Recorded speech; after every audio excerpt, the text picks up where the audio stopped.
If you were to add baking soda to vinegar, you would notice a huge bubbling reaction. But why does this happen?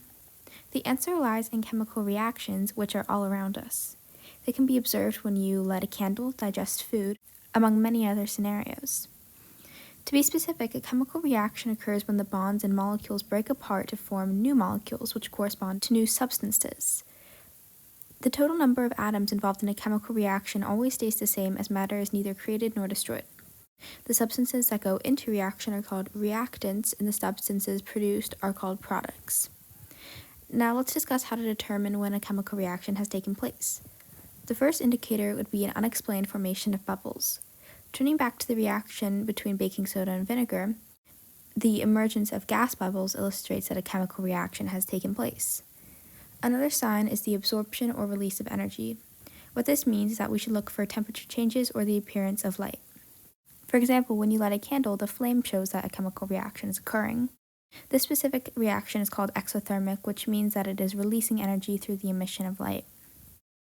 Also, if you notice a color change after combining substances, that may indicate a chemical reaction. A famous example of this would be the Statue of Liberty in New York. It was originally a shiny copper color, but turned a bluish green due to the reactions between the copper metal in the air. Finally, consider two solutions that are in the liquid state of matter. If you combine them and a solid starts forming, you know a chemical reaction has occurred. This specific type of reaction is called a precipitation reaction, where the emerging solid is referred to as the precipitate. On the other hand, not all changes around us result from chemical reactions. In other words, some changes are physical. This means that no new substances are formed because the bonds between the atoms forming the molecules remained intact. To identify a physical change, you should look for evidence of change in a substance's state of matter. When water is frozen, liquid, or boiled into a gas, for example, it experiences a physical change because the water, after all, is still water, just in a different state of matter.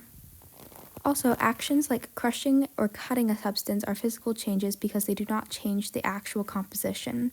For example, slicing a lemon does not change it into a new substance, which makes it a physical change.